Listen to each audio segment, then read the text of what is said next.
Hello and merry second day of Christmas in this 12 days of Christmas kind of challenge for me to share about the gifts that God gave me every month of my Jesus year. So I actually didn't turn 33, which is what I call my Jesus year, until February, but I was preparing my heart a little bit before that, as I told you about in yesterday's episode.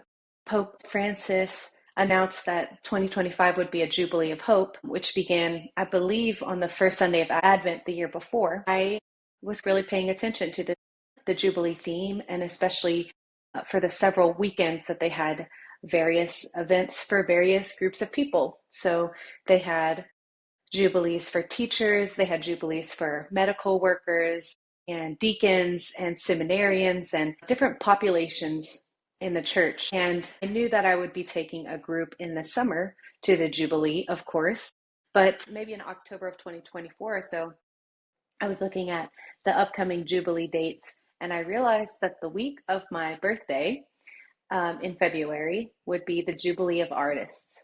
Now, artist is not something that I identified with until I was in my late 20s.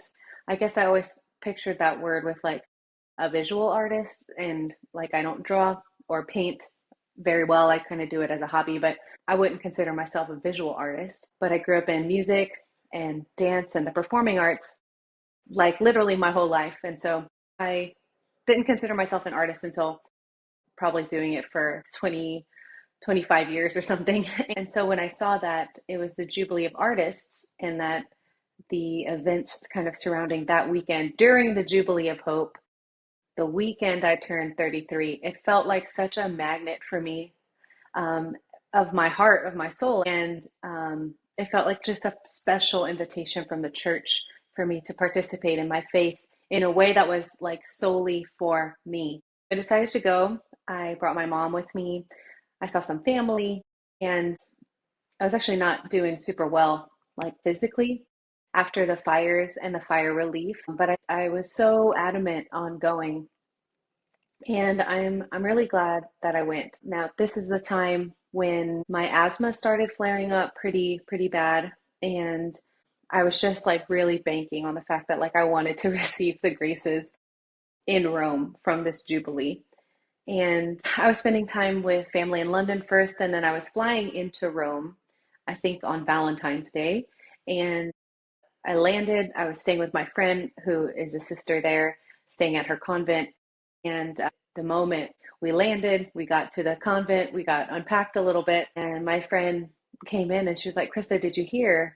Pope Francis was hospitalized, and now the Jubilee of Artists events are all canceled." And that really made me so sad. And I just allowed myself to feel sad. I texted my spiritual dad, who lived in Rome for several years, "Father, this is what's happening. I'm really upset about it."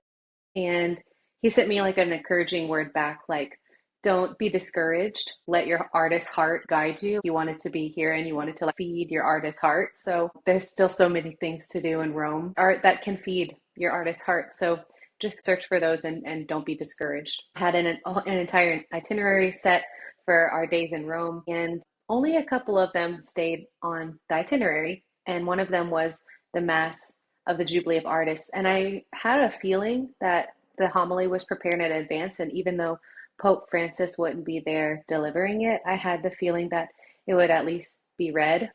And that was the day before my birthday, which I found out in the original calendar was the feast day of Saint Bernadette. I because my asthma was flaring up because people smoke in Rome, and I was feeling really affected by that. My lungs, it was painful to breathe.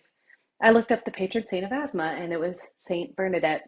I was like, that's so cool that it's Saint Bernadette, and her feast day has since changed, but on the original calendar, it was the day before my birthday.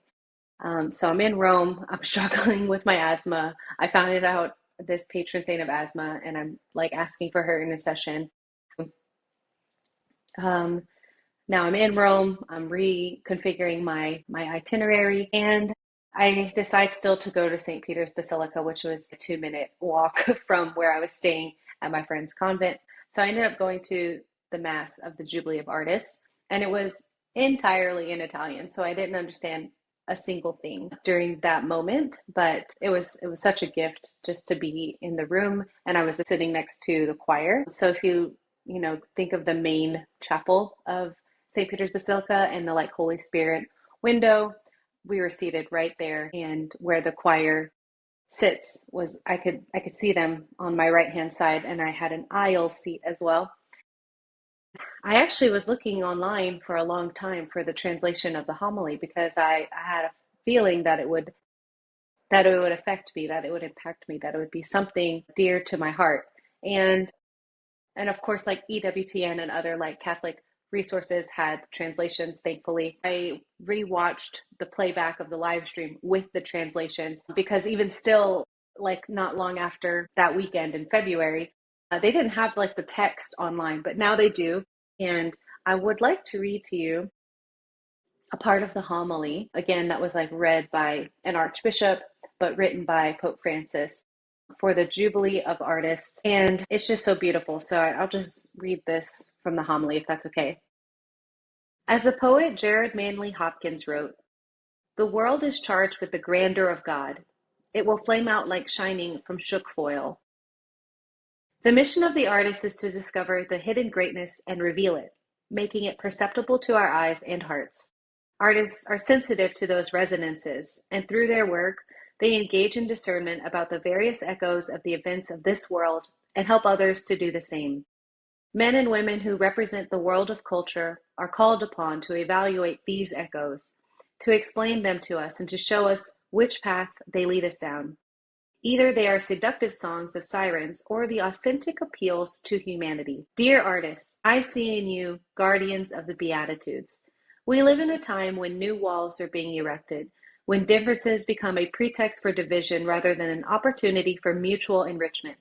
But you, men and women of the world of culture, are called to build bridges, to create spaces for encounter and dialogue, to enlighten minds and warm hearts. Let the gospel of the Beatitudes guide you, and may your art be a herald of a new world. Let us see your poetry. Never cease searching, questioning, and taking risks. True art is never easy. It offers the peace of restlessness. And do not forget that hope is an illusion. Beauty is not a utopia. Yours is not a random gift, but a calling. Respond then with generosity, passion, and love." And that was such a powerful thing to receive at that time, post fires and post fire relief. Because although I may not be a visual artist or a painter, and I'm truthfully not even that good at the arts that I do in the performing arts and musically, of course, I know so many more talented people than me, but I think that the thing that God gave me is at least an artist's heart and an artist's view of the world. And so to feel the Lord's given me a heart that is rich in meaning making. And after a very painful time, not only for me individually, but collectively in a community who suffered greatly after the fires,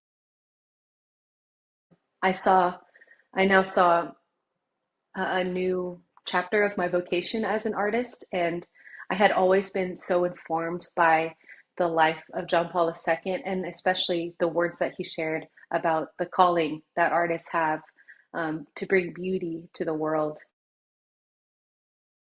That Jubilee of Artists was like truly a gift to me from God and from the church. And it was this great invitation and this great commission in a way to make beauty not only of your art, but of your life. And God gives you one great big canvas in this life to paint with the strokes of the actions that you choose in life and how you choose to give back to the world. So that little experience at St. Peter's Basilica was just the biggest gift of my February, of my Jesus year. So I'll see you tomorrow when I share about the next month, which is March. So see you then.